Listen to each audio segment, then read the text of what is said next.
सभी को नमस्कार। करियर फर्स्ट चैनल पर आप सबका स्वागत है। आज का डिक्टेशन लिखने के लिए तैयार रहें। Ready, start.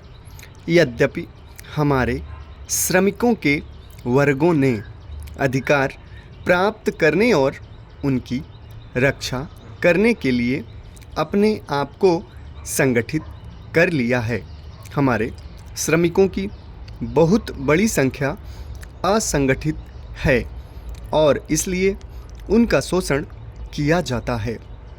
काम की उनकी दशाओं के बारे में आंकड़े अपर्याप्त हैं और उनकी स्थिति सुधारने के लिए कार्रवाई असंतोषजनक है।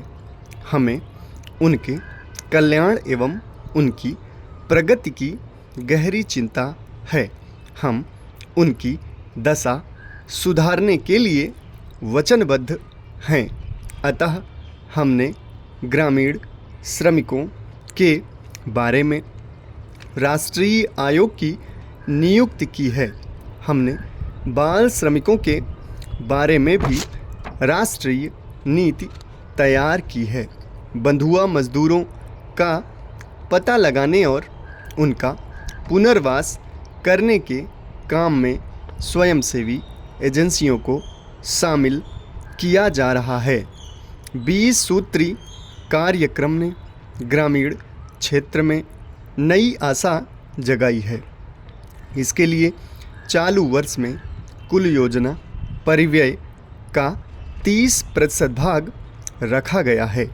पिछले 7 सालों में IRDP के तहत कमज़ोर वर्गों और गरीबी की सीमा रेखा से नीचे रहने वाले अन्य पिछड़े ग्रुपों के 334 लाख से भी अधिक परिवारों को सहायता दी गई है। लाभ प्राप्त करने वालों में महिलाओं की संख्या अब 16% हो गई है। अप्रैल 1987 से जनवरी 1988 की अवधि में इन कार्यक्रमों से रोजगार के 47 करोड़ 10 लाख श्रम दिवस उपलब्ध हुए। जल को पहली बार एक अत्यावश्यक राष्ट्रीय संपत्ति माना गया है।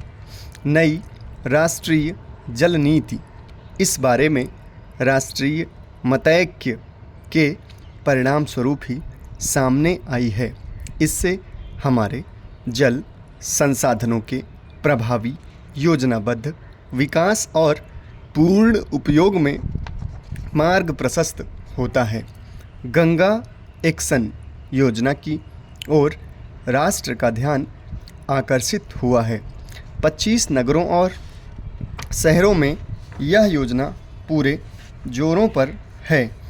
पर्यावरण संरक्षण कार्य प्रमुख राष्ट्रीय प्राथमिकता के रूप में उभर कर आया है।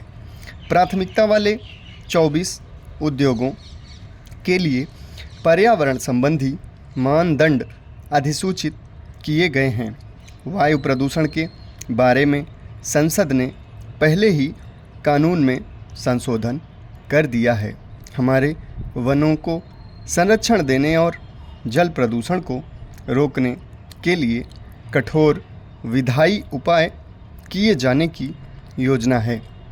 सरकार ने राष्ट्रीय आवास बैंक की स्थापना के लिए संसद के शीतकालीन सत्र में कानून पेश किया।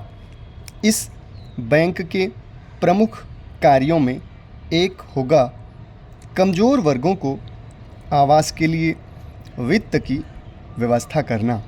इस सत्र में सरकार लाखों बेघर लोगों को मकान उपलब्ध कराने के लिए एक राष्ट्रीय आवास नीति प्रस्तुत करेगी। समाप्त। धन्यवाद।